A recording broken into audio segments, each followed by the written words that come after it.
I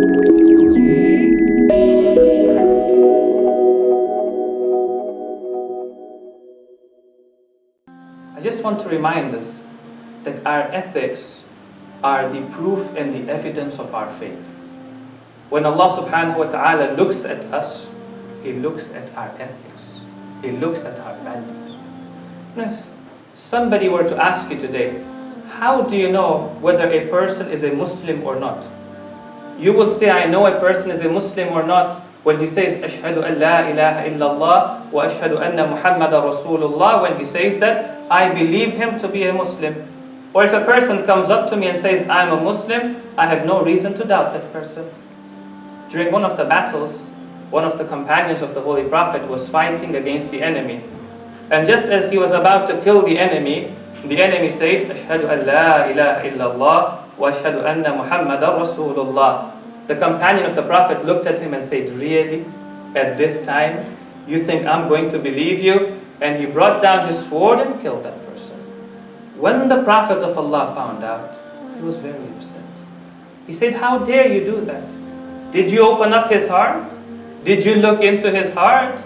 Did you find out whether he was being truthful or not? Right? So when a person comes to me and says, I'm a Muslim, okay, I treat them as a Muslim. All the laws of Islam and a Muslim get applied to that person.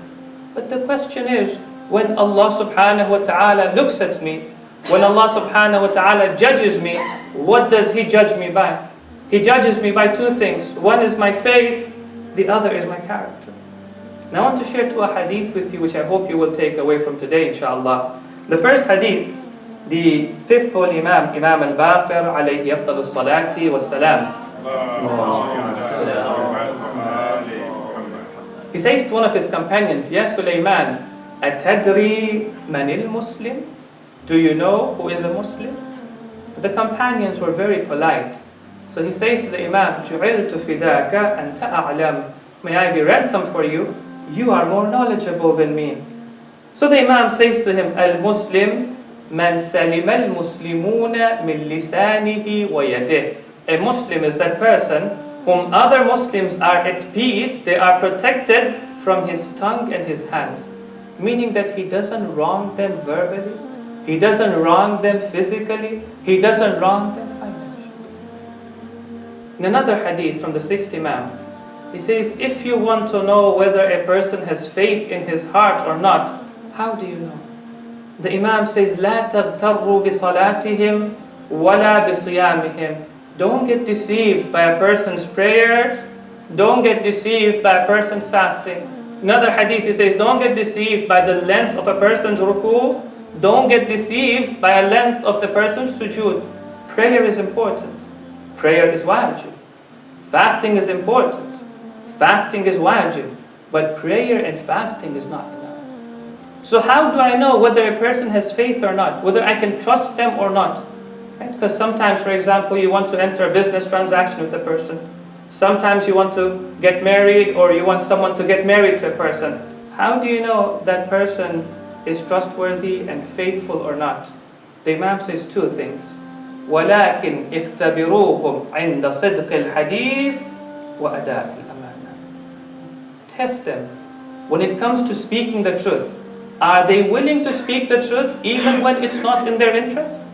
Are they willing to return the amana and not betray a person's trust even when it's not to his profit?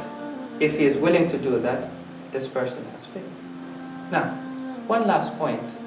There is a difference in ethics within a secular system and an Islamic system. There is difference in ethics within a secular society and an Islamic society. And it's very important that we understand this difference. In a secular system, the focus is on the action itself. The focus is on a person performing the action itself.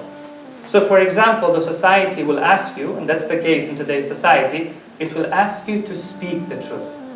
It will ask you to return a person's trust. It will ask you to keep your promises. It will ask you to do generosity. It will ask you to do good to others. It will ask you to take care of others. It will ask you to be a faithful person, for example. In an Islamic society, the focus is not on the action, the focus is on the character. Meaning what? Meaning that it's not enough to speak the truth. Islam wants you to be a truthful person.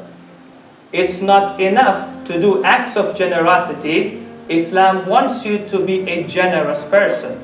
It's not enough to keep your promises.